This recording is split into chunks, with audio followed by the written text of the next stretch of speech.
मित्रों, मैं पपेश आप सभी भक्त जनों को नमस्कार करता हूँ। आज हम संपूर्ण न्याय दर्शन को संक्षेप में जानेंगे। अगर इस ऑडियो बुक में कोई त्रुटि मिले तो मुझे माफ कर देना। मित्रों, न्याय दर्शन भारत के 6 वैदिक दर्शनों में एक दर्शन है। इसके प्रवर्तक ऋषि अक्षपाद गौतम है, जिनका न्याय सूत्र इस दर्शन का सबसे प्राचीन एवं प्रसिद्ध ग्रंथ है। जिन साधनों से हमें ज्ञेय तत्वों का ज्ञान प्राप्त हो जाता है, उन्हीं साधनों को न्याय की संज्ञा दी गई है। न्याय दर्शन के प्रवर्तक महर्षि गौतम थे, जिन्हें गौतम व अक्षपाद के नाम से भी जाना जाता है। न्याय को हम निम्न भागों में बांटते हैं। 1.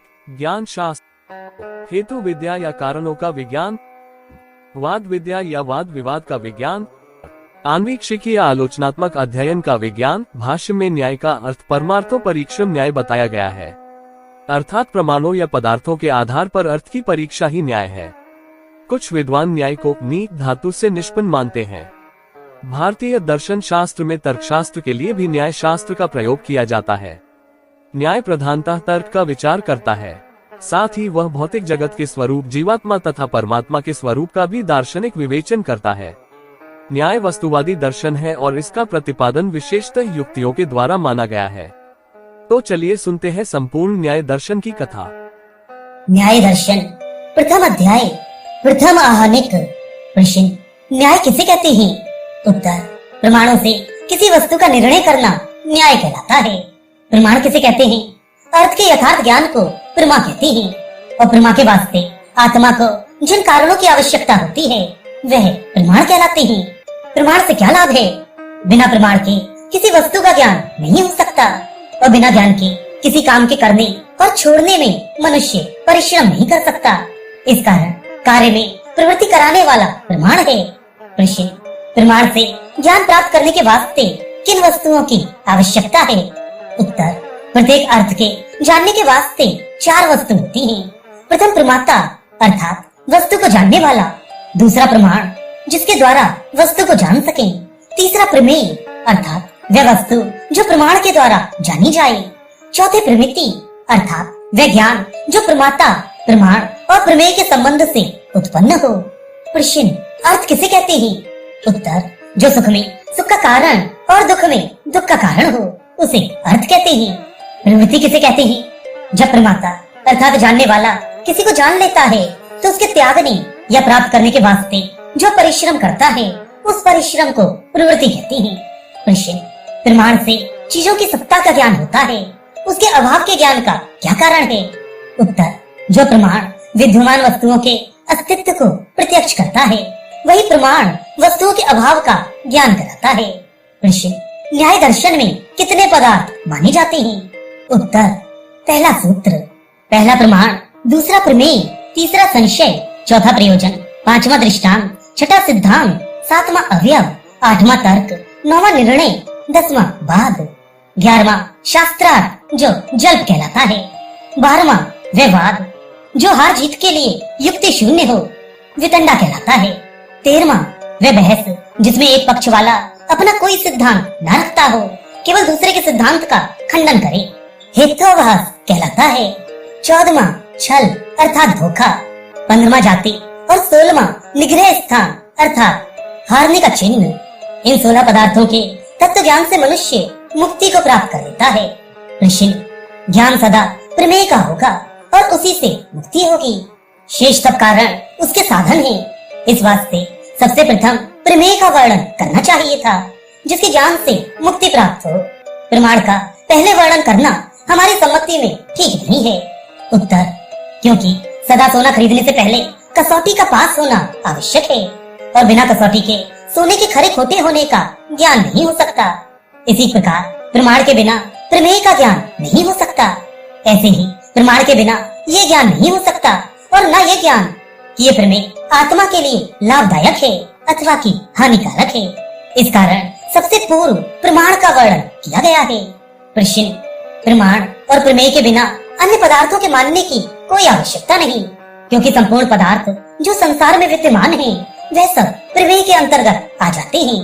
उत्तर, संसार में दुख और सुख का अनुभव मन को होता है, इसीलिए किसी वस्तु के देखने से पहले ये ज्ञान उत्पन्न होता है कि वस्तु सुख अथवा दुख का कारण है, और ऐसा ही ज्ञान संशय कहलाता है अतः संशय का वर्णन आवश्यक है। इसके निवारण के लिए निर्णय की आवश्यकता है। प्रश्न, पुनः प्रयोजन क्यों कहा? उत्तर, यदि निर्णय करने का प्रयोजन नहीं हो तो कोई बुद्धिमान तो क्या, कोई मूर्ख भी इतना परिश्रम नहीं करेगा।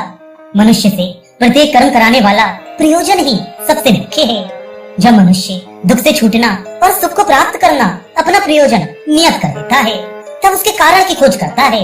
जब प्रयोजन ही ना हो तो किसके पूर्ण करने के लिए विद्यार्थीपन का कष्ट सहन किया जाए।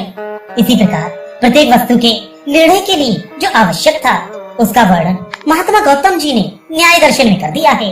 इन पदार्थों का विभाग व वर्णन भली प्रकार इस ग्रंथ में आ जाएगा। महात्मा गौतम जी के न्याय दर्शन का प्रथम सूत्र, मूल और शेष सब सूत्र उसकी व्याख्या है। जो मनुष्य इस दर्शन को पढ़ना चाहे उनको इन तीन बातों का ध्यान रखना उचित है।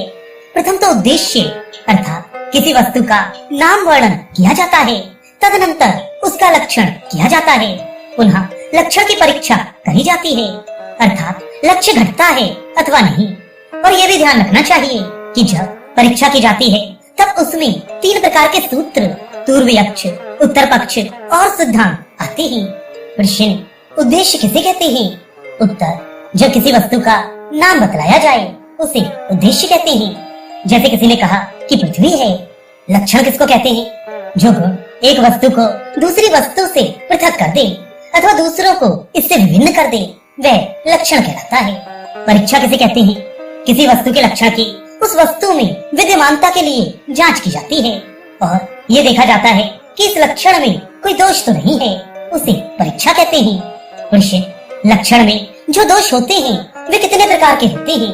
उत्तर, तीन प्रकार के। प्रथम, अतिव्याप्ति, अर्थात वे गुण जो कि अन्य वस्तुओं में भी देखा जाए। जैसे किसी ने कहा गौ किसे कहते हैं, दूसरे ने कहा सींग वाले जीव को कहते हैं। अब ये लक्षण प्रत्येक सींग वाले जीव में वर्तमान है, अतः वह लक्षण अतिव्याप्त हो गया, अर्थात लक्ष्य व्यक्ति से अन्यों में भी चला गया। द्वितीय, अव्याप्त, अर्थात वह गुण जो गुणी में विद्यमान ना हो। जैसे कोई मनुष्य पूछे कि अग्नि किसे कहते हैं, उत्तर मिले कि जो भारी गुरु हो। अग्नि में गुरुत्व नहीं, अतः ये लक्षण भी उचित नहीं। तृतीय, असंभव, जैसे किसी ने इस प्रकार पूछा कि अग्नि किसे कहते हैं, तो दूसरे ने कहा कि जिसमें शीतलता हो। क्योंकि अग्नि में शीतलता नहीं होता, अतः यह लक्षण भी युक्त नहीं। इन तीन प्रकार के दोषों में से कोई भी दोष यदि लक्षण में हो तो वह लक्षण ठीक नहीं होगा। प्रश्न, तत्व ज्ञान और दुख में कोई विपरीतता नहीं है, तो तत्व ज्ञान से मुक्ति किस प्रकार से हो सकती है? और तत्व ज्ञान के होते ही तुरंत मुक्ति हो जाती है अथवा कुछ काल के पश्चात? दूसरा सूत्र, तत्व ज्ञान से मिथ्या ज्ञान का नाश हो जाता है और मिथ्या ज्ञान के नाश से रोग देश आदि दोषों का नाश हो जाता है। दोषों के नाश से प्रवृत्ति का नाश हो जाता है और प्रवृत्ति के नाश होने से कर्म बंद हो जाते हैं। कर्म के न होने से प्रारब्ध का बनना बंद हो जाता है। प्रारब्ध के न होने से जन्म मरण नहीं होते और जन्म मरण ही ना हुए तो दुख सुख किस प्रकार हो सकता है? क्योंकि दुख तब तक ही रह सकता है जब तक मन है, और मन में जब तक राग द्वेष रहते हैं तब तक ही संपूर्ण काम चलते रहते हैं। क्योंकि जिन अवस्थाओं में मन ही न विद्यमान हो उनमें दुख सुख हो ही नहीं सकता, क्योंकि दुख के रहने का स्थान मन है।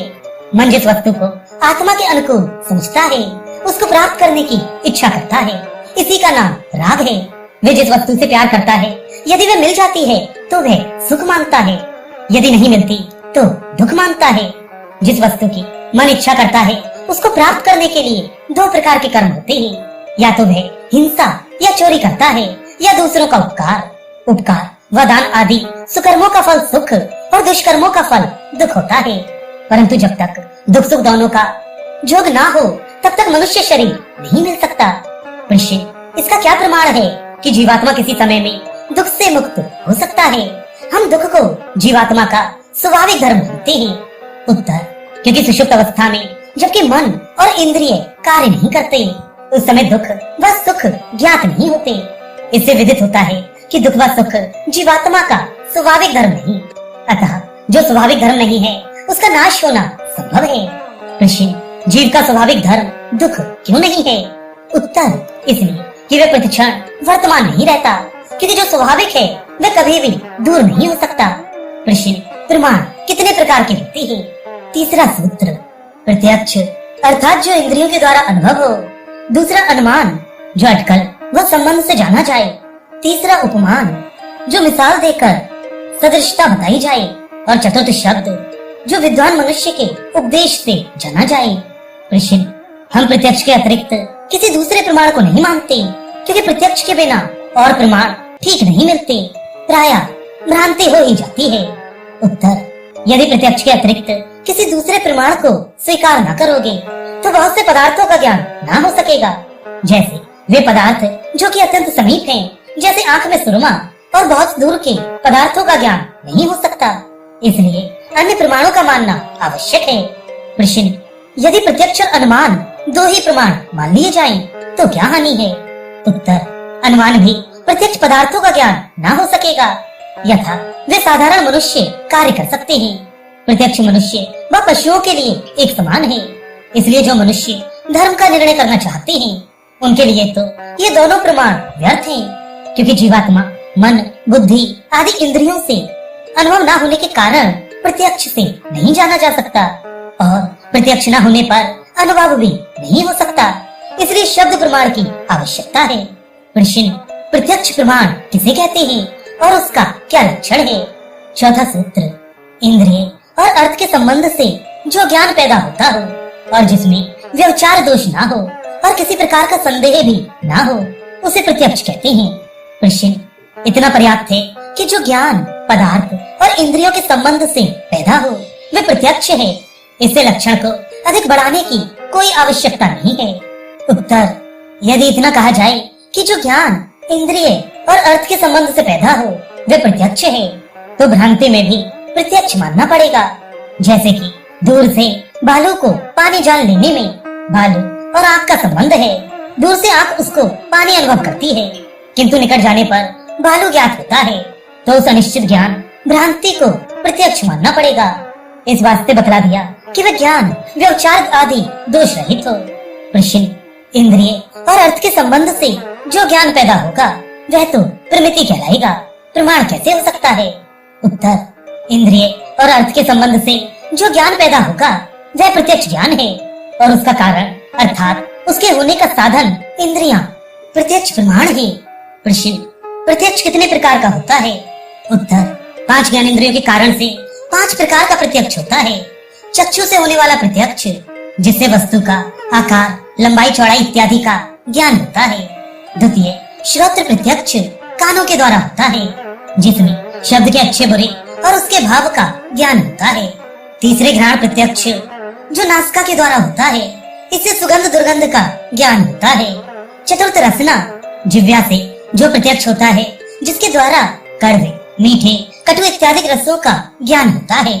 पंचम, त्वचा जो प्रत्यक्ष खाल के द्वारा होता है, जिसको छूना कहते हैं, उससे गर्मी, सर्दी, नरम इत्यादि का ज्ञान होता है। प्रश्न, क्या प्रत्यक्ष प्रमाण से जो ज्ञान होता है वह संदिग्ध भी होता है, जिससे ये लक्षण सिद्ध हो कि यह ज्ञान निश्चित है? उत्तर, दूर से किसी वृक्ष के ठूंठ को देखकर बहुधा विचार होता है कि वह मनुष्य है या ठूंठ। इस प्रकार भ्रांति भी इंद्रियों के संबंध से ही होती है। इसलिए जो ज्ञान निश्चित अर्थात निभ्रांत, जिसमें भ्रांति का लेश ना हो, इंद्रियों के द्वारा किसी वस्तु का होता है और उसमें फर्क नहीं पाया जाए, और वे नाम सुनकर स्मृति सरीखा ना हो, तो उसे प्रत्यक्ष ज्ञान कहते हैं, और इंद्रिय प्रत्यक्ष प्रमाण कहलाती हैं। प्रश्न, अनुमान किसे कहते हैं? उसका लक्षण क्या है? पांचवा सूत्र, जिस ज्ञान की वास्तविक दशा प्रत्यक्ष द्वारा परस्पर संबंध को जानकर, एक को देखकर दूसरे से जानी जाती है, वह अनुमान कहलाता है। प्रश्न, अनुमान कितने प्रकार का है? उत्तर, अनुमान 3 प्रकार का होता है। पहला, पूर्ववत, जहाँ कारण द्वारा कार्य का ज्ञान प्राप्त किया जाए, जैसे घनघोर मेघों को देखकर वृष्टि के होने का ज्ञान होता है, अर्थात पहले जब इस प्रकार का मेघ आया था तो वृष्टि हुई थी, अब फिर वैसा ही बादल आया है, अतः अब भी वर्षा होगी। ये जो वृष्टि के होने का ज्ञान है, ये पहले के बादल को देखकर किया गया था, अतः पूर्ववत अनुमान कहलाता है। द्वितीय, शेषवत, यहाँ कार्य को देखकर कारण का अनुमान किया जाए। नदी को बहुत वेग से तथा मटीले जल से बहती हुई को देखकर ज्ञान होता है कि ऊपर पर्वत में वर्षा हुई है। तृतीय, सामान्य तो दृष्टम, किसी स्थान में दो वस्तुओं के संबंध को देखकर दूसरे स्थान पर उनमें से एक को देखकर दूसरे का अनुमान करना। जैसे घर में आग से धुआं निकलता देखा है, वन में दूर से धुएं को निकलते देखकर ये जान लेना कि वहाँ आग है। इसी प्रकार ऐसी वस्तुएं जिनका कभी प्रत्यक्ष नहीं हुआ किंतु संबंध द्वारा जानी जाती हैं, जैसे जो वस्तु संसार में परिणाम वाली अर्थात बदलने वाली देखी जाती है, वे सब उत्पन्न हुई हैं। यथा एक बालक उत्पन्न हुआ और वह पढ़ने लगा, तदनंतर मर गया। इससे पता लग गया कि जो वस्तु परिणामी है वे नाशवान है। अब इसी ज्ञान से संसार के उत्पन्न होने और नाशवान होने का अनुमान किया। यद्यपि जगत की उत्पत्ति को कहीं प्रत्यक्ष नहीं देखा, तथापि यावत वस्तु संसार में परिवर्तनशील है वे उत्पत्तिमान होती हैं। ये ज्ञान उत्पन्न वस्तुओं के परिवर्तन से कर लेते हैं और जगत का परिवर्तन स्वभाव वाला देखकर इसी अनुमान से उत्पन्न और नाश वाला अर्थात नश्वर मानते हैं। अनुमान के संबंध में बहुत विवाद हो सकता है, किंतु ग्रंथ विस्तार के भय से इतना ही पर्याप्त है। प्रश्न, उपमान किसे कहते हैं? छठा सूत्र, स्पष्ट गुणों के मिलाने से जो एक वस्तु का ज्ञान प्राप्त होता है उसे उपमान अर्थात सादृश्य कहते हैं। यथा किसी ने कहा कि गौ के तुल्य नीलगाय होती है। जब वह पुरुष जंगल में गया तो नीलगाय को गौ के सदृश देखकर जान लिया कि यह नीलगाय है। इस प्रकार वह स्पष्ट गुणों की तुलना करना उपमान कहलाता है। प्रश्न, उपमान प्रमाण से क्या लाभ है? उत्तर, नाम वाला और नाम का संबंध इसी से पैदा होता है, क्योंकि गाय के सदृश होने से नील गाय और माश के से पत्तों वाली होने से माशपर्णी आदि सैकड़ों औषधियां उपमान से ही जानी जाती हैं। इस प्रकार और अवसरों पर भी उपमान से काम निकलता है। प्रश्न, शब्द किसे कहते हैं? सातवां सूत्र, आप्त उस विद्वान उस सत्य वक्ता को कहते हैं जो पदार्थों के गुणों को जानकर उसकी सत्ता और लाभों को वर्णन करे, अर्थात जिस वस्तु को बुद्धि तथा विद्या संबंधी अन्वीक्षण से जैसा जाना है उसको वैसा ही बतलाने वाले का नाम आप्त है। यह लक्षण ऋषि, आर्य, म्लेच्छ आदि सबके लिए संगत हो सकता है और सब उसी के अनुकूल आचरण करते हैं और संसार के हर एक पदार्थ को इन प्रमाणों से जानकर काम करना चाहिए। आपके उपदेश को शब्द प्रमाण कहते हैं। प्रश्न, शब्द कितने प्रकार का है? आठवां सूत्र, शब्द दो प्रकार का है। प्रथम, वे जिसका अभिप्राय संसार में इंद्रियों द्वारा जाना जा सकता है। द्वितीय, वह जिसका अर्थ इंद्रियों से नहीं जाना जा सकता। ये दोनों प्रकार के शब्द प्रमाण कहलाते हैं। यथा किसी ने कहा कि जिसको पुत्र की इच्छा हो वह यज्ञ करे। यहाँ यज्ञ द्वारा पुत्र का उत्पन्न होना या ना होना इंद्रियों के द्वारा ग्रहण हो सकता है। दूसरे किसी ने कहा कि जिसको स्वर्ग की कामना हो वह यज्ञ करे। सो स्वर्ग की प्राप्ति इंद्रियों से नहीं जानी जा सकती, क्योंकि स्वर्ग सुख का नाम है और सुख किसी इंद्रिय का विषय नहीं। प्रश्न, इन प्रमाणों से कौन कौन सी वस्तुएं जानी जा सकती हैं? नौवां सूत्र, ये 12 वस्तु प्रमेय अर्थात प्रमाणों से जानी जा सकती हैं। प्रथम, आत्मा दो प्रकार का है। एक तो वह है जो सारे संसार में व्याप्त है और सर्वज्ञ है। दूसरे वह जो कर्मों का फल भोगने वाला है, जिसके भोग का आयतन मकान ये शरीर है और भोग के साधन रूप इंद्रियां हैं और भोग्य पदार्थ अर्थात जो इंद्रियों के विषय हैं वे हैं जो इंद्रियों द्वारा अनुभव किए जाते और भोग बुद्धि अर्थात ज्ञान है। सब पदार्थ इंद्रियों से नहीं जाने जा सकते, अतः परोक्ष पदार्थों का अनुभव करने वाला मन है और मन में राग द्वेष दो प्रकार के उत्पन्न होते हैं, जिनसे प्रवृत्ति अर्थात किसी पदार्थ के त्याग या अंगीकार करने का प्रयत्न उत्पन्न होता है। प्रेत्य भाव जन्म मरण को कहते हैं। अच्छे बुरे कर्मों का उपभोग फल कहलाता है। फल दो प्रकार का होता है, एक दुख जिसे बंधन कहते हैं, द्वितीय अपवर्ग जिसे मुक्ति कहते हैं। इन पर अधिक वाद विवाद आगे के सूत्रों में आएगा। प्रश्न, आत्मा के लक्षण क्या हैं? 10वां सूत्र, आत्मा के ये चिन्ह हैं इच्छा, द्वेष, सुख दुख, प्रयत्न और ज्ञान। ये 6 आत्मा के लिंग अर्थात लक्षण हैं। प्रश्न, इच्छा किसे कहते हैं? उत्तर, जिस प्रकार की वस्तु से पहले सुख मिला था उसी प्रकार की वस्तु को देखकर प्राप्त करने के विचार को इच्छा कहते हैं। द्वेष किसे कहते हैं? जिस प्रकार की वस्तु से पहले कष्ट हुआ था उसी प्रकार की वस्तु को देखकर दूर ही से अपने का विचार द्वेष कहलाता है। प्रयत्न किसे कहते हैं? दुख के कारणों को दुख और सुख के कारणों को प्राप्त करने की क्रिया को प्रयत्न कहते हैं। ज्ञान किसे कहते हैं? आत्मा के अनुकूल और प्रतिकूल पदार्थों को पृथक पृथक जानना ज्ञान कहलाता है। शेष सुख दुख का लक्षण आगे के सूत्रों में वर्णन करेंगे। शरीर किसे कहते हैं? 11वां सूत्र, जहाँ बैठकर इंद्रिय पदार्थ के लिए चेष्टा करते हैं उसे शरीर कहते हैं। प्रश्न, चेष्टा किसे कहते हैं? इष्ट या अनिष्ट वस्तु की प्राप्ति त्याग के प्रयत्न का नाम चेष्टा है। प्रश्न, इंद्रियों का आश्रय क्यों कहा? उत्तर, जिसके कृपा कटाक्ष से अनुग्रहित होकर अपने विषयों को इंद्रियां प्राप्त करती हैं, वे उनका आश्रय अर्थात अवलंब है और वही शरीर है। आश्रय या अवलंब किसे कहते हैं? इंद्रिय और पदार्थ के संबंध से उत्पन्न हुआ सुख और सुख का जो ज्ञान परस्पर संबंध है उनका वही सहारा है और वही शरीर है। प्रश्न, इंद्रिय किसे कहते हैं? 12वां सूत्र, जिसे गंध रूप रस स्पर्श और शब्द का ज्ञान होता है वे क्रमशः घ्राण चक्षु रसना त्वचा और श्रोत्र कहलाते हैं। प्रश्न, इंद्रिय का लक्षण कहो। उत्तर, जो अपने विषय को ग्रहण कर सके ये इंद्रियां कहलाती हैं। प्रश्न, ये इंद्रियां किनसे उत्पन्न होती हैं?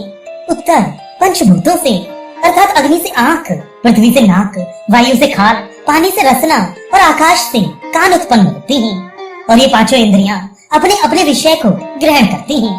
प्रश्न, भूत किसे कहते हैं या कौन से हैं? 13वां सूत्र, भूमि जल अग्नि वायु और आकाश यह 5 भूत हैं। प्रश्न, इन भूतों के कौन से गुण हैं जिनको इंद्रियां ग्रहण करती हैं? 14वां सूत्र, पृथ्वी आदि के गुण इंद्रियों के अर्थ कहलाते हैं। पृथ्वी का गुण गंध है, वह गंध पृथ्वी इंद्रिय घ्राण नाक का अर्थ है। जल का गुण रस है, वे जलेंद्रिय रसना जिह्वा का अर्थ है।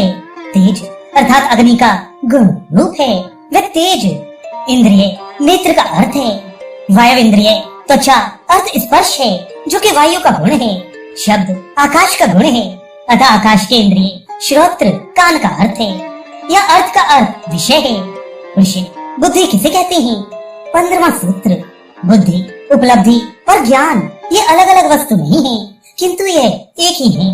प्रश्न, क्या बुद्धि भूतों से बनी हुई नहीं है? उत्तर, यदि भूतों से उत्पन्न होती तो जड़ और आत्मा का कारण साधन होती और जड़ रूप कारण को ज्ञान होना असंभव है।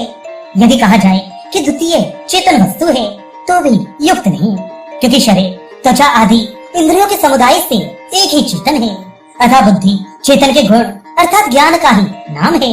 प्रश्न, मन किसे कहते हैं? 16वां सूत्र, एक काल में दो ज्ञान का ना पैदा होना ये मन का लक्षण है। प्रश्न, मन के मानने की क्या आवश्यकता है? सब काम इंद्रियों से ही चल जाएगा। उत्तर, स्मृति स्मरण आदि किसी इंद्रिय का विषय नहीं है परंतु उनकी सत्ता अवश्य है अतः उनको ग्रहण करने वाला कोई अन्य साधन इंद्रिय अवश्य होना चाहिए जो बाह्य इंद्रियों से भिन्न हो और वह मन है, क्योंकि किसी बाह्य इंद्रिय का विषय स्मरण नहीं है। और जब हम विचार में मस्त होते हैं उस समय जो पदार्थ हमारे सामने से गुजर जाते हैं हमें उनका तनिक भी ज्ञान नहीं होता। इसे स्पष्ट प्रतीत होता है कि जब मन इंद्रियों से संबंध रखता है तभी ज्ञान होता है और जब नहीं रखता तब ज्ञान भी नहीं होता। यदि मन कोई पृथक ना होता तो केवल इंद्रियों से ज्ञान होता और एक ही काल में पांचों इंद्रियों के विषयों का ज्ञान भी हुआ करता। ऐसा होता नहीं अतः मन को मानना पड़ता है। प्रश्न, प्रवृत्ति किसे कहते हैं?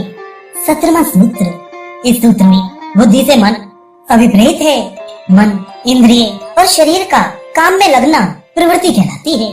यदि मन अकेला काम करता है तो वह कर्म मानसिक कहलाता है और यदि मन और वाणी दोनों मिलकर उस काम को करते हैं तो वह वाचक कर्म कहलाता है। यदि मन इंद्रिय और शरीर मिलकर काम में लगते हैं तो वह शारीरिक कर्म कहलाता है। प्रश्न, प्रवृत्ति किस काम में होती है? उत्तर, पुण्य या पाप में, अर्थात जो भी कर्म किया जाएगा उसे पुण्य या पाप अवश्य होगा। पुण्य किसे कहते हैं? जिसका फल अंत को सुख हो अर्थात भावी सुख के कारण का नाम पुण्य है। पाप किसे कहते हैं? जिसका फल आगे को दुख हो। प्रश्न, दोष किसे कहते हैं? 18वां सूत्र, प्रवृत्ति के कारण अर्थात प्रवृत्ति के कराने वाले को दोष कहते हैं। प्रश्न, प्रवृत्ति को कौन करवाते हैं? उत्तर, राग द्वेष और मोह ये तीनों जीव की प्रवृत्ति को करवाते हैं। यही दोष है। प्रेत्य भाव का लक्षण क्या है? 19वां सूत्र। इंद्रिय और मन का शरीर के साथ जो संबंध है उसके टूट जाने का नाम प्रेत है। और प्रेत के दोबारा जन्म लेने को प्रेत्य भाव मरकर जन्मना कहते हैं। अर्थात सूक्ष्म शरीर के साथ जीव का एक शरीर से निकलना प्रयाण कहलाता है। प्रयाण जो करता है उसे प्रेत कहते हैं। और उस प्रेत का अन्य शरीर के साथ जो संबंध का पैदा करना है वह प्रेत्य भाव आवागमन कहलाता है। सो यह अनादि जन्म से लेकर मुक्ति की अवस्था तक बराबर लगा रहता है। प्रश्न, प्रेत्य भाव के होने में क्या प्रमाण है? उत्तर, बुद्धि के संस्कार और कर्मों का भिन्न भिन्न प्रकार का भोग। क्योंकि जीव का स्वभाव इस प्रकार का है कि यह संसर्ग से संस्कृत होता है। अतः जैसे जन्म में जीव रहता है उसी प्रकार के स्वभावों के संस्कार मन पर अंकित हो जाते हैं, जो बालकों की स्मरण शक्ति और स्वाभाविक वैचित्र्य पर विचार करने से स्पष्ट अनुभूत हो सकते हैं। प्रश्न, फल किसे कहते हैं? 20वां सूत्र। प्रवृत्ति और दोष से उत्पन्न जो सुख दुख का ज्ञान है वह फल कहलाता है। सुख तथा दुख कर्म का विपाक अर्थात शुभ अशुभ परिणाम है। और यह अर्थात सुख और दुख शरीर, इंद्रिय के विषय और मन की सत्ता में होते हैं। अतः शरीर आदि के द्वारा ही फल मिलता है।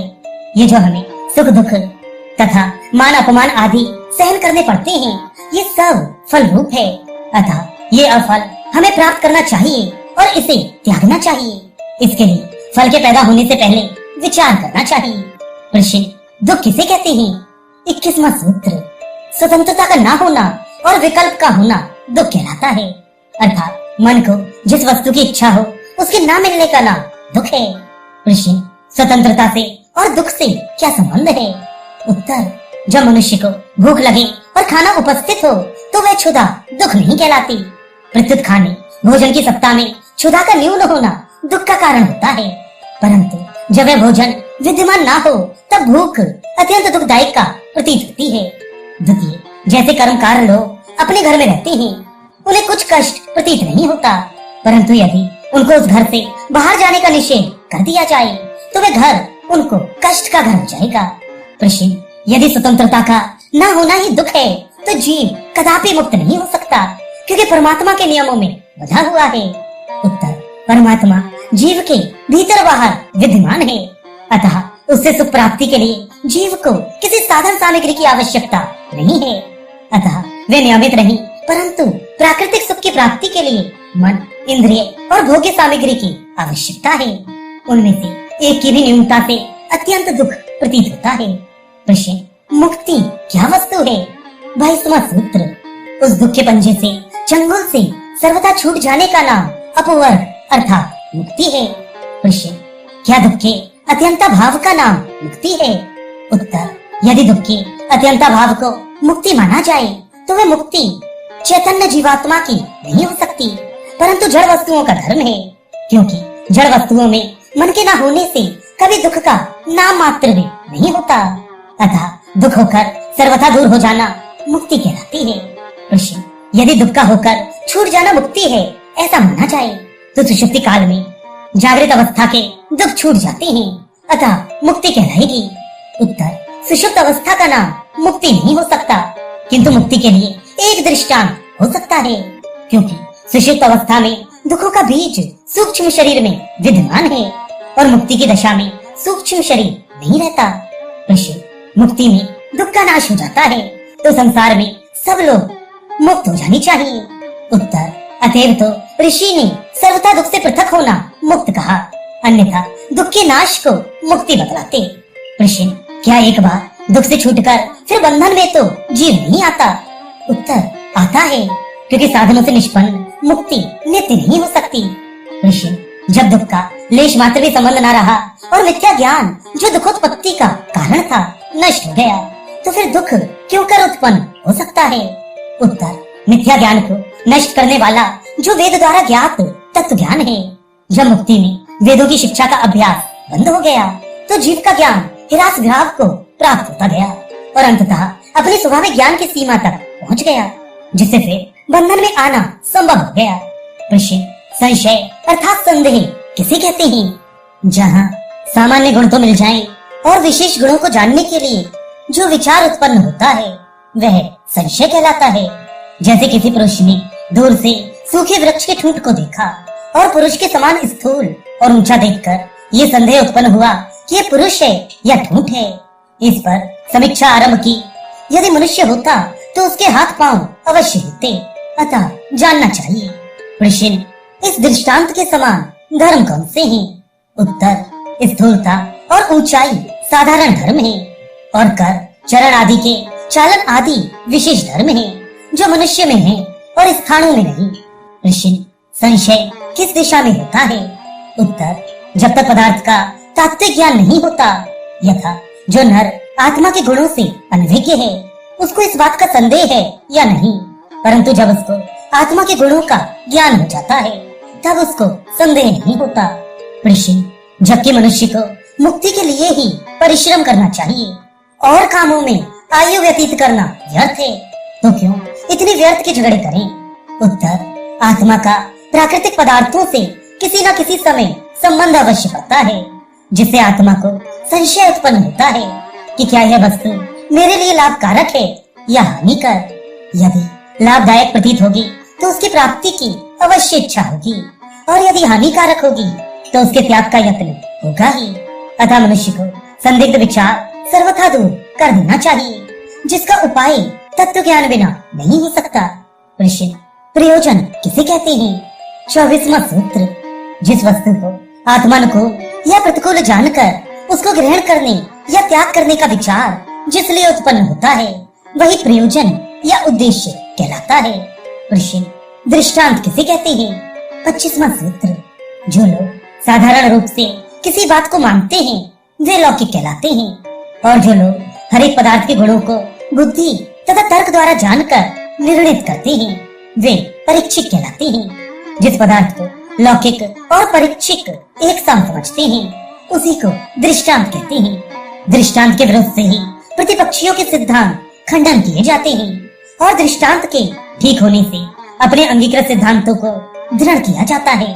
प्रश्न, सिद्धांत किसे कहते हैं? 26वां सूत्र, सिद्धांत 3 प्रकार के होते हैं। प्रथम तंत्र, द्वितीय अधिकरण सिद्धांत, तृतीय सिद्धांत अभ्युपगम सिद्धांत और तंत्र सिद्धांत 2 प्रकार का होता है। प्रश्न, तंत्र किसे कहते हैं? उत्तर, तंत्र उसे कहते हैं कि बहुत से ऐसे पदार्थों का जिसमें एक का दूसरे से संबंध हो और वर्णन आए उसको तंत्र कहते हैं। शास्त्रों को जिसमें हर एक आवश्यक बात का जो मनुष्य को मुक्त करने के लिए आवश्यक है वर्णन और परीक्षा विद्यमान है। ऋषि 2 प्रकार के तंत्र सिद्धांत कौन से हैं? 27वां सूत्र, एक तो सर्वतंत्र सिद्धांत कहलाता है और दूसरा प्रतितंत्र सिद्धांत। ऋषि, सर्वतंत्र सिद्धांत किसे कहते हैं? 28वां सूत्र, जिस बात के विरुद्ध किसी शास्त्र में प्रमाण न मिले और उसको एक शास्त्र ने उत्पादन किया हो उसे सर्वतंत्र सिद्धांत अर्थात सर्वदेशी कहते हैं। यथा नाक आदि इंद्रियों से गंध आदि का ज्ञान होता है, इसके विरुद्ध किसी शास्त्र में प्रमाण नहीं मिलेगा। या पृथ्वी आदि 5 भूत हैं इत्यादि। हर एक बात को प्रमाण द्वारा जांच कर स्वीकार करना चाहिए। प्रश्न, प्रतितंत्र सिद्धांत किसे कहते हैं? 29वां सूत्र, जो किसी विचार की पुस्तकों में तो सिद्ध हो और दूसरे विचार के शास्त्र वाले उसका खंडन करें तो वह प्रतितंत्र सिद्धांत अर्थात एक देशी सिद्धांत कहलाता है। यथा न्यायिक लोग संसार की उत्पत्ति अपने ही कर्मों से मानते हैं और सांख्य वाले उसके विरुद्ध कार्य को नित्य मानते हैं। प्रश्न, अधिकरण सिद्धांत किसे कहते हैं? 30वां सूत्र, जिस बात के सिद्ध हो जाने से अन्य बातें स्वतः सिद्ध हो जाएं और उसके सिद्ध किए बिना सिद्ध ना हो, अर्थात जिसकी सिद्धि अन्य की सिद्धि पर ही निर्भर हो, तो जिसकी सिद्धि स्वीकृत होने से और बातें स्वतः सिद्ध हो जाएं, वह अधिकरण सिद्धांत है। यथा शरीर इंद्रियों से जानने वाला आत्मा पृथक है, क्योंकि दर्शन या स्पर्श से एक ही वस्तु को जानने से प्रतीत होता है कि यदि आत्मा शरीर तथा इंद्रियों से पृथक ना होता तो इंद्रियों को अपने नियत विषय का ज्ञान तो होता, परंतु जिस अर्थ के दूसरी इंद्रियों ने ग्रहण किया है उसका ज्ञान ना होता। जैसे एक वस्तु बूढ़े को आंख से दिखती है और हाथ से पकड़कर कहता है कि जिसको आंख से देखा था उसे उठाता हूँ। यदि शरीर और इंद्रियों से पृथक आत्मा कोई वस्तु ना होती और शरीर तथा इंद्रिय ही आत्मा होती तो ऐसा ज्ञान नहीं होना चाहिए था, क्योंकि दिखाई तो आंख से दिया था और उठाया गया हाथ से। और कहता है कि जिसको मैंने देखा उसे उठाता हूँ। अतः ये सिद्ध हुआ कि हर एक इंद्रिय आदि द्वारा से जानने वाला कोई और है। इसी का नाम अधिकरण सिद्धांत है। प्रश्न, नियत विषय किसे कहते हैं?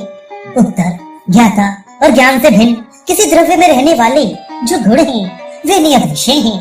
ये सब विषय आत्मा के शुद्ध होने से शुद्ध हो सकते हैं, अन्यथा नहीं। प्रश्न, अभ्युपगम सिद्धांत किसे कहते हैं? 31वां सूत्र, साधारण रूप से किसी वस्तु का ज्ञान होने के पश्चात उसके धर्मों की परीक्षा का आरंभ कर दिया जाए हो, वह अभ्युपगम सिद्धांत कहलाता है। यथा शब्द द्रव्य है ऐसा मानकर यह परीक्षा करना कि शब्द रूप द्रव्य नित्य है या अनित्य है। शब्द की सत्ता को स्वीकार करके उसका नित्यत्व और अनित्य का विचार करना अभ्युपगम सिद्धांत कहलाता है। प्रश्न, अवयव किसे कहते हैं? 32वां सूत्र, प्रतिज्ञा, हेतु, उदाहरण, उपनयन और निगमन ये पंच अवयव हैं जो कि अनुमान प्रमाण में प्रयुक्त किए जाते हैं, या इन पांचों के समुदाय को अनुमान कहते हैं। किंतु कोई कोई न्यायिक 10 अवयव अनुमान के मानते हैं। ये 5 ये हैं, यथा जिज्ञासा, संशय, शक्य प्राप्ति, प्रयोजन और संशय अभ्युदास अर्थात संदेह के अपाकरण का विचार। प्रश्न, प्रतिज्ञा किसे कहते हैं? 33वां सूत्र, जानने योग्य धर्म से धर्मी को निर्देश करना प्रतिज्ञा कहलाती है। यथा कहा जाए कि शब्द अनित्य है अथवा आत्मा चैतन्य है इत्यादि। प्रश्न, हेतु किसे कहते हैं?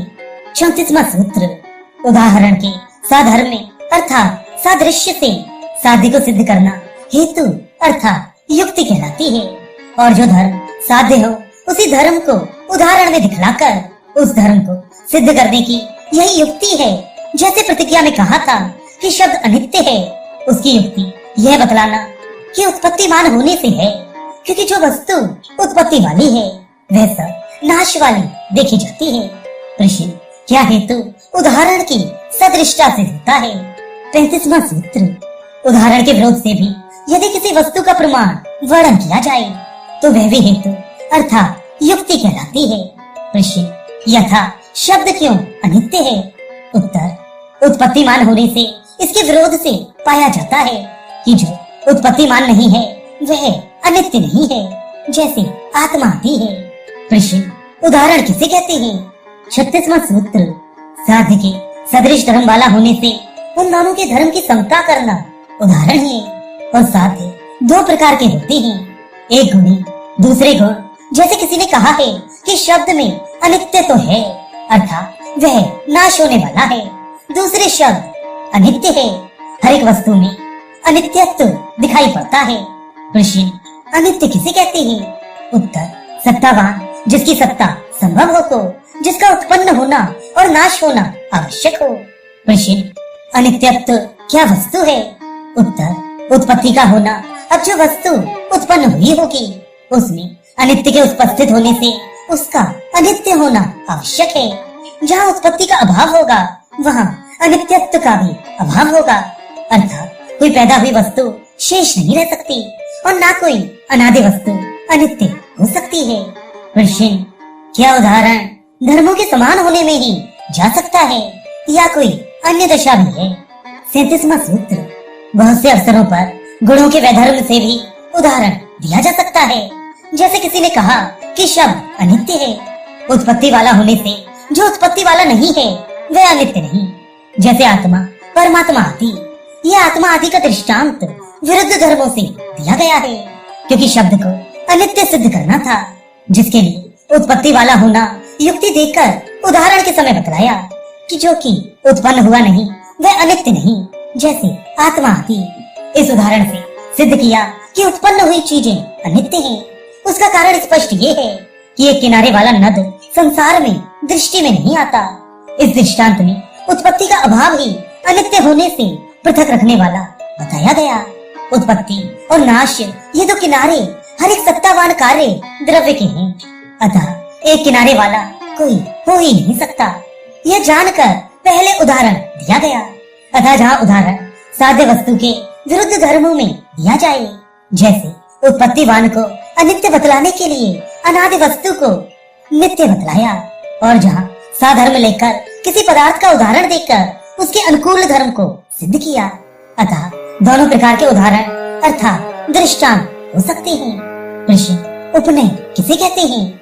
जहाँ उदाहरण में साध्य वस्तु के गुणों का सादृश्य दिखाकर ये कहा जाता है, यथा स्थाली आदि उत्पन्न हुई वस्तुएं अनित्य देखी हैं, इसी प्रकार उत्पन्न हुई थाली के सदृश शब्द को भी उत्पन्न हुआ जाना है।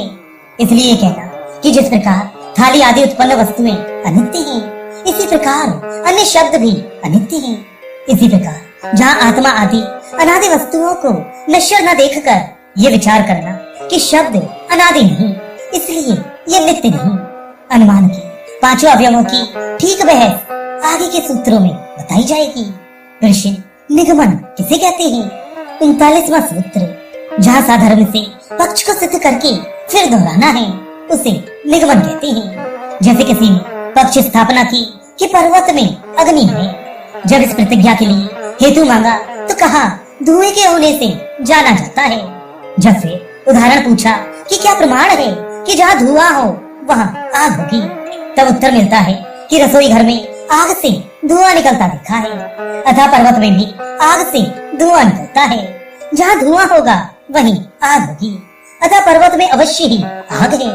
प्रश्न, प्रतिज्ञा को पृथक बतलाइए। उत्तर, पर्वत में आग है ये प्रतिज्ञा है, धूम वाला होने से ये हेतु है।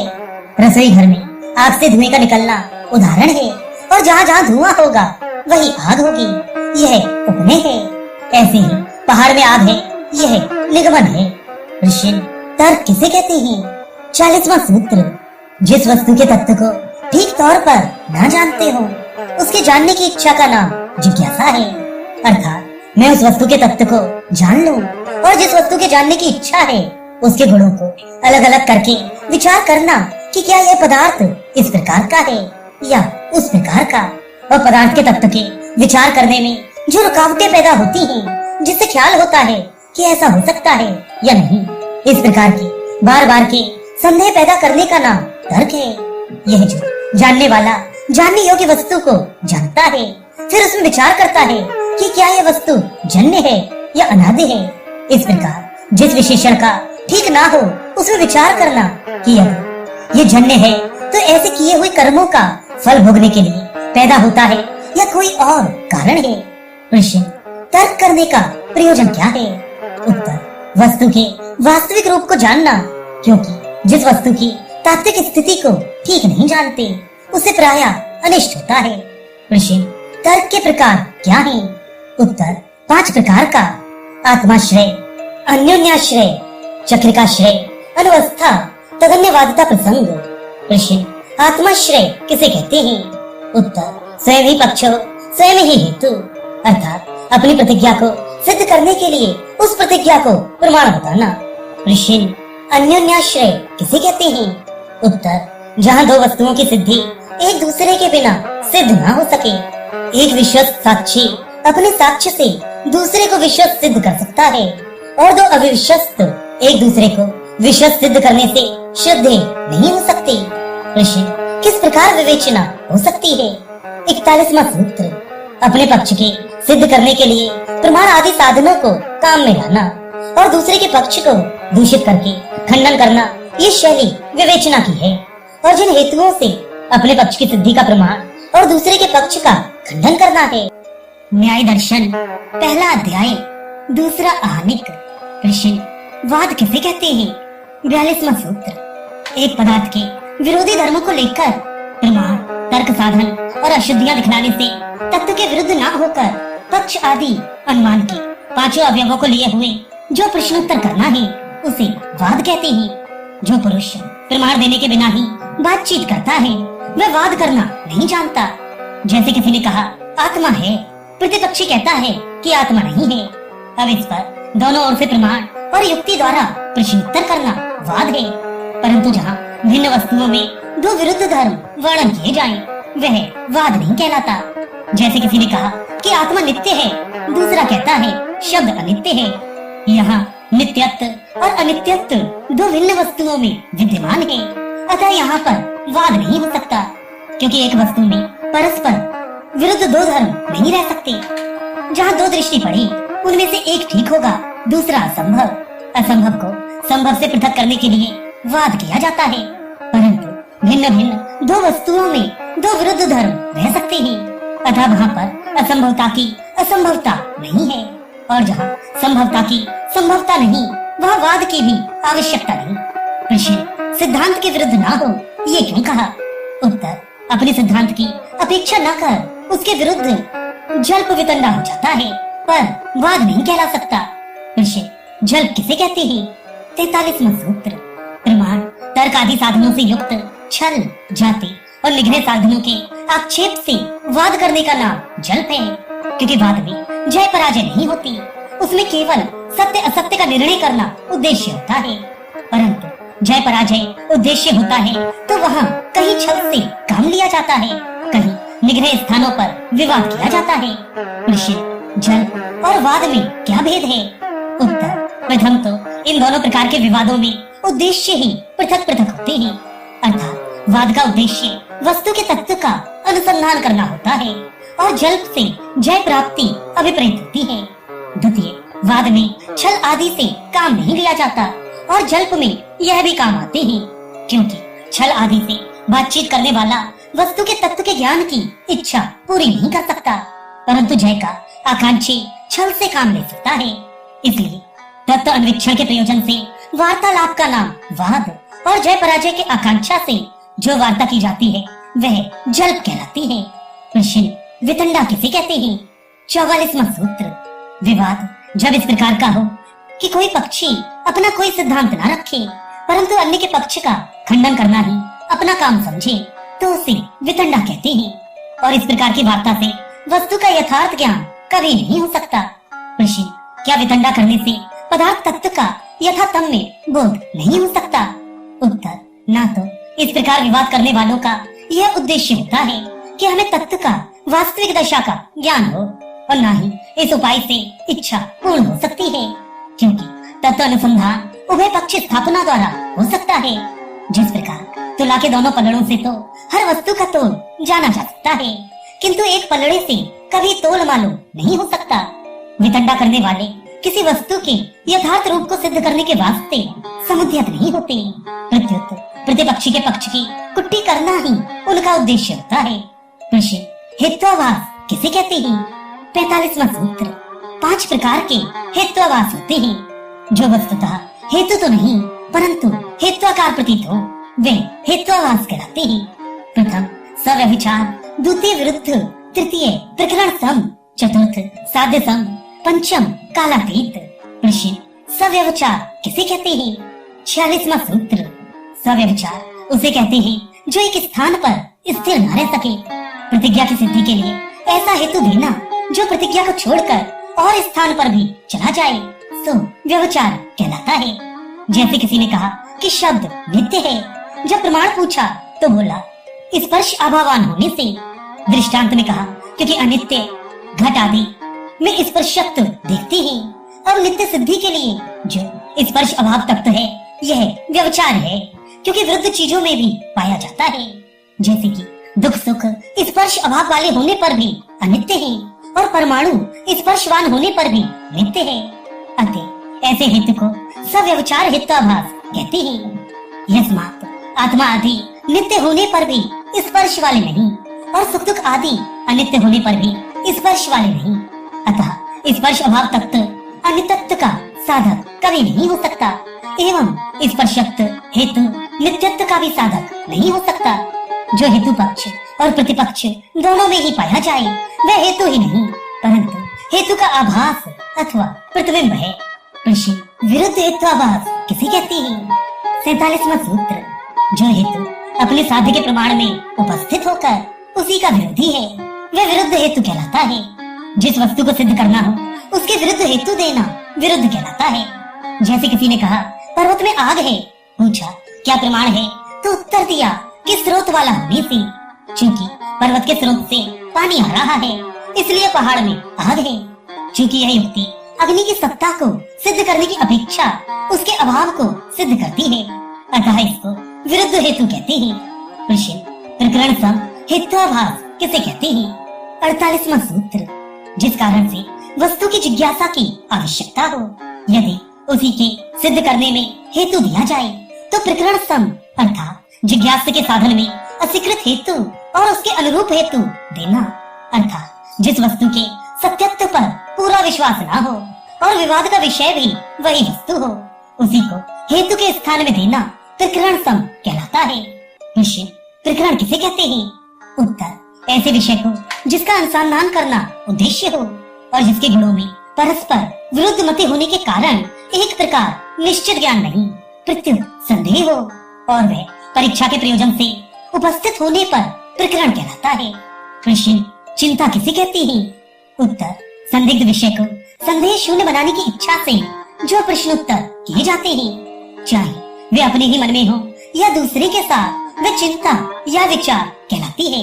अब प्रकरण सम का दृष्टांत कहते हैं। जैसे किसी ने कहा शब्द अनित्य है और उसके अनित्य होने की युक्ति उत्पत्ति वाला होना और साधी तथा शांत द्रव्य के गुणों का न होना है, अर्थात जितनी वस्तुएं जन्य हैं सब नश्वर हैं, क्योंकि घड़ा आदि जन्य पदार्थ सब अनित्य हैं। ये प्रत्यक्ष प्रतीत होता है और इसके साथ ही यह विचार उत्पन्न होना कि जिस प्रकार आत्मा आदि आकृति शून्य पदार्थ नित्य है, शब्द भी आकृति रहित होने से नित्य हो सकता है।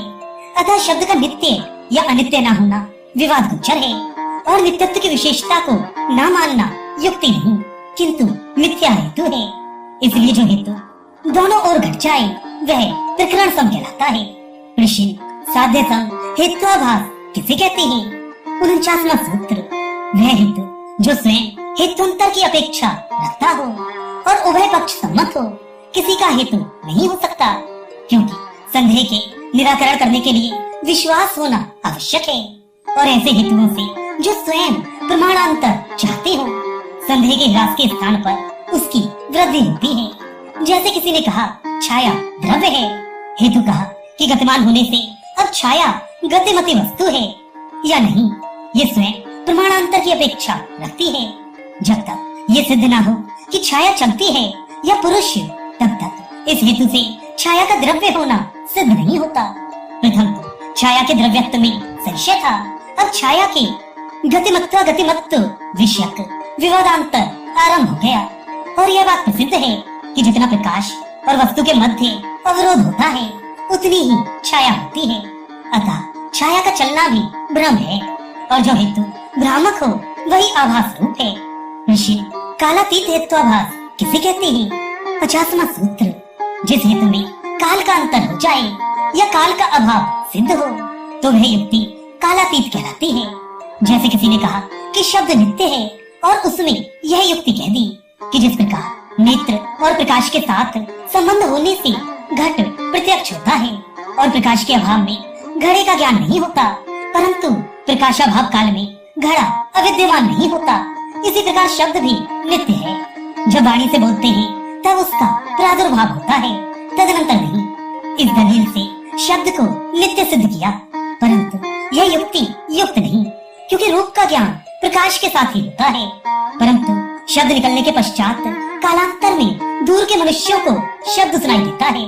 इसलिए यह हेतु कालातीत हेत्वाभास है, क्योंकि जैसा शब्द दुंदुभी और काष्ठ के संयोग से उत्पन्न होता है वैसा शब्द वियोग से उत्पन्न नहीं होता। अतः शब्द संयोग काल में उत्पन्न नहीं होता, परंतु उस काल को अतीत करती है। कारण यह है कि कारण के होने से कार्य उत्पन्न नहीं हो सकता। अतः उदाहरण में सादृश्य न होने से यह हेतु हेत्वाभास कहलाया। बहुत से लोग ये आक्षेप करते हैं कि अनुमान के अवयवों को उल्टे प्रकार से आगे पीछे वर्णन करने का नाम कालातीत है, परंतु ये विचार ठीक नहीं, क्योंकि जिसके साथ संबंध होता है वह दूर होने पर भी बना रहता है। चाहे मध्य में कोई अवरोध आ जाए, परंतु संबंध और निकट होने पर भी युक्त नहीं हो सकता। यदि दृष्टांत और हेतु के मध्य में कोई अवयवांतर आ जाए तो हेतु का हेतुत्व नष्ट नहीं हो सकता।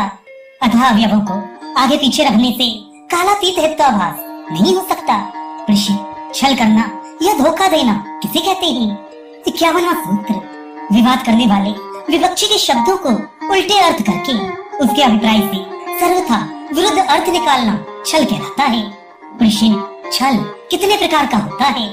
52वां सूत्र, 3 प्रकार का होता है। वाक छल अर्थात शब्दों का धोखा, सामान्य छल और उपचार छल। प्रश्न, वाक छल किसे कहते हैं? 53वां सूत्र, जहाँ एक शब्द के 2 अर्थ हो वहाँ वक्ता के अभिप्राय के विरुद्ध अर्थों को लेकर उसका खंडन करना वाक छल कहलाता है। जैसे किसी ने कहा कि ये लड़का नव कंबल वाला है। नव शब्द के 2 अर्थ हैं, एक तो नूतन और दूसरी संख्या 9।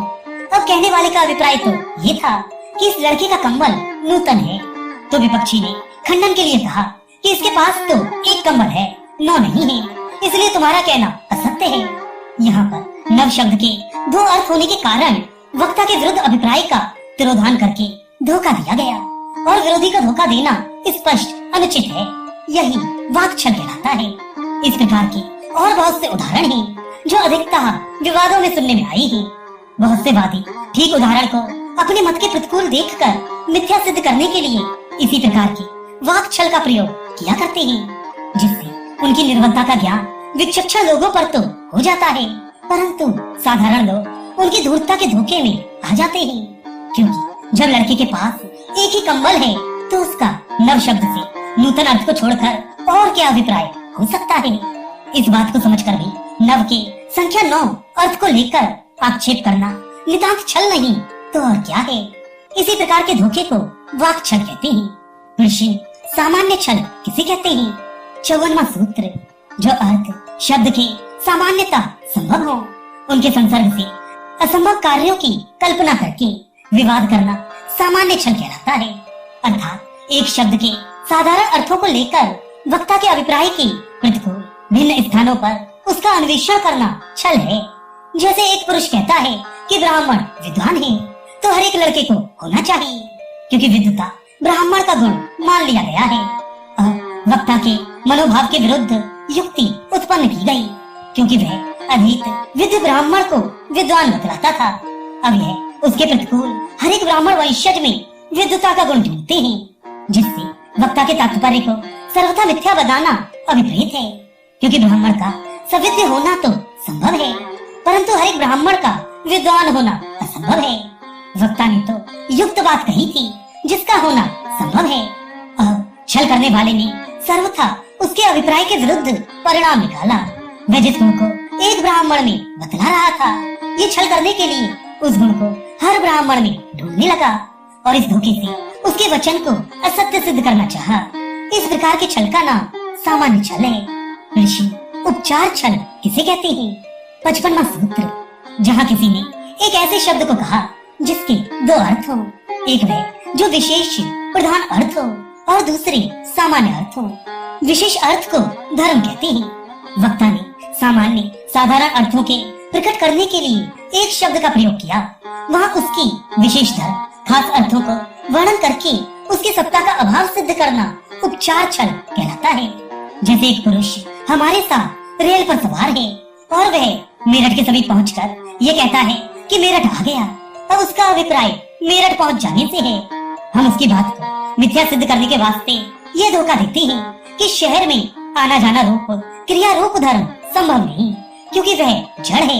इसलिए तुम्हारा ये कहना कि मेरठ आ गया सर्वथा झूठ है। प्रत्युत हम मेरठ आ गए हैं। वस्तुतः वक्ता का भी यही तात्पर्य था, क्योंकि संसार में विशेष धर्म को ही माना जाता है, परंतु संबंध से भी किसी धर्म को मान लेना उपचार है। अथवा किसी ने कहा मचान पुकारते हैं, उसके उत्तर में कहा गया कि मचान तो जड़ है, उनमें पुकारने की शक्ति नहीं, किंतु मचान पर बैठे हुए पुरुष पुकार रहे हैं, इसलिए तुम्हारा कहना ठीक नहीं। वास्तविक प्रयोजन धोखे का यही है कि वक्ता के अभिप्राय के विरुद्ध अर्थ निकालकर उसके पक्ष का निराश करना। यद्यपि छल करने वाला इस प्रकार के साधनों द्वारा जो ऊपर वर्णन किए गए हैं अपने विरोधी के पक्ष का खंडन करता है, तथापि इस धोखे से पक्ष की सत्ता में कुछ भी अंतर नहीं होता। यहाँ पर आक्षेपता आक्षेप करता है। प्रश्न, वाक छल और उपचार छल में क्या अंतर है? 56वां सूत्र, वाक छल ही उपचार छल है, क्योंकि इन दोनों में कोई विशेष गुण भेद उत्पादक नहीं है। वाक्छल में भी वक्ता के अभिप्राय के विरुद्ध शब्दों से परिणाम निकाला जाता है। ऐसा ही उपचार छल में वक्ता का अभिप्राय विपरीत ही निष्कर्ष प्रतिपादन कर धोखा देते हैं। इसका उत्तर महात्मा गौतम जी ने इस प्रकार दिया है। 57वां सूत्र, वाक्छल अर्थात शाब्दिक छल और उपचार छल अर्थात संबंध से धोखा देना एक नहीं है, क्योंकि उनमें बहुत अंतर है। वाक्छल में नाना अर्थक शब्द के वक्ता भाव के विपरीत अर्थों को लेकर उसके पक्ष का खंडन किया जाता है, और उपचार छल में दूसरे अर्थ नहीं किए जाते। प्रत्युत वस्तु की सत्ता में जो विशेष संबंध रखने वाले गुण हैं, उनके द्वारा वस्तु की सत्ता का अभाव सिद्ध करके वक्ता के पक्ष का खंडन किया जाता है। अब गौतम जी सिद्धांत कहते हैं। 58वां सूत्र, यद्यपि छल की वार्ता में एक मत्ते और किसी में वैपरीत्य है। अब एक मत्ते को लेकर तीनों एक हो जाएंगे तो विरोध को अवकाश न रहेगा, क्योंकि दो विरुद्ध गुण वाली वस्तुओं को एक नहीं कह सकते। यदि छल को दो प्रकार का माना जाए अर्थात वाक्छल और सामान्य छल, तो उसमें तो इनमें भी कुछ मिलाप है। इसलिए छल तीन ही प्रकार का मानना युक्त है, एक या दो मानना ठीक नहीं, क्योंकि तीनों में कुछ न कुछ भेद पाया जाता है, और जहाँ परस्पर भेद हो उसे ठीक नहीं कह सकते, क्योंकि संयोग और विभाग का होना गुणों का सादृश्य और असादृश्य पर अवलंबित रहता है। अतः जहाँ गुण व चित्र पाया जाएगा वह वस्तु के अन्यत्व में भी कोई संदेह नहीं, क्योंकि तीनों प्रकार के छलों में अंतर प्रतीत होता है, अतः तीनों एक नहीं है। यही सिद्धांत है। प्रश्न, जाति किसे कहते हैं? 59वां सूत्र, हेतु देने में जो प्रसंग पैदा हो जाता है वह जाति कहलाता है। प्रसंगानुरूप गुण वाला या विपरीत गुणों वाला बतलाने में जाति से ही काम लिया जाता है। अब साधर्म से और वैधर्म से जो दोष देना है वह जाति है, क्योंकि प्रतिज्ञा के सिद्ध करने के लिए जहाँ प्रतिज्ञा के अनुकूल हेतु से काम लिया जाता है वह साधर्म वाला हेतु कहलाता है, और जहाँ प्रतिकूल हेतु से काम लिया जाता है वह वैधर्म हेतु कहलाता है। जाति को लेकर साधर्म और वैधर्म का ज्ञान होता है। प्रश्न, निग्रह स्थान किसे कहते हैं? 60वां सूत्र, जहाँ कहने के अवसर पर अपने सिद्धांत के अनुकूल युक्ति दी जाए उसे विप्रतिपत्ति कहते हैं। यह व्यर्थ और व्यस्त हेतुओं से काम लिया जाए, जिसका संबंध पदार्थ से कुछ भी न पाया जाए, या हेतु कहने के समय हेतु ही न दिया जाए और बुद्धि उत्तर देने की शक्ति न रखती हो तो उसे अप्रतिपत्ति कहते हैं। जब विवाद में ये दो अवस्थाएं हो जाएं कि युक्त हेतु के स्थान पर अयुक्त हेतु कह दिया जाए या युक्ति दे ना सके तो वह निगृहित हो जाता है, अर्थात उसका पक्ष रह जाता है और वह विजित समझा जाता है। निग्रह स्थानों के लक्षण और प्रकारों का वर्णन आगे और बताएंगे। प्रश्न, निग्रह स्थान एक है या बहुत है? 61वां सूत्र, उनके विरोध के कारण से अर्थात साधर्म और वैधर्म के बहुत प्रकार के होने से और युक्तियों के विरोध से निग्रह स्थान और जाति बहुत प्रकार की है। भाव यह है कि हर एक वस्तु में बहुत से गुण ऐसे हैं जो दूसरों से मिलते हैं और बहुत से गुणों में प्रतिकूल्य होता है। इस विभाग के कारण जाति बहुत प्रकार की है। जैसे मनुष्य पशुओं में प्राणित्व रूप गुण समान है, परंतु पशु बुद्धि शून्य प्राणी है और मनुष्य बुद्धि युक्त प्राणी है। इसीलिए पहले प्राणी होने के कारण दोनों प्राणी जाति में परिगणित हुए, फिर बुद्धि के कारण प्राणी बुद्धिमान और पशु निर्बुद्धि हो गए। इसी प्रकार पशुओं के अनेक प्रकार होते जाते हैं। अब निग्रह स्थानों का भी यही हाल है। यहाँ तक महात्मा गौतम जी ने 16 पदार्थों का उद्देश्य और उनके लक्षण साधारण रूप से बतलाई, अर्थात पहले ये बतलाया कि प्रमाण आदि 16 पदार्थों के तत्व ज्ञान से मुक्ति होती है। फिर बतलाया प्रमाण 4 प्रकार का है और प्रमेय 12 प्रकार का, अर्थात इस अध्याय में जानने के योग्य हर एक पदार्थ का वर्णन तो आ गया। अब उनकी परीक्षा की जाएगी, जिससे हर एक मनुष्य को पूरा ज्ञान हो जाए कि जो लक्षण महात्मा गौतम ने पदार्थों का किया है वह ठीक है, क्योंकि गौतम जी का सिद्धांत यह है कि बिना परीक्षा किए किसी बात को नहीं मानना चाहिए। अब यदि स्वयं वे अपने शास्त्र में केवल लक्षण का ही वर्णन कर देते और उसकी परीक्षा न करते तो उन पर सिद्धांत के विपरीत चलने का दोषारोपण होता। इसलिए उन्होंने अच्छी प्रकार से हर एक लक्षण और उद्देश्य की समीक्षा करना आवश्यक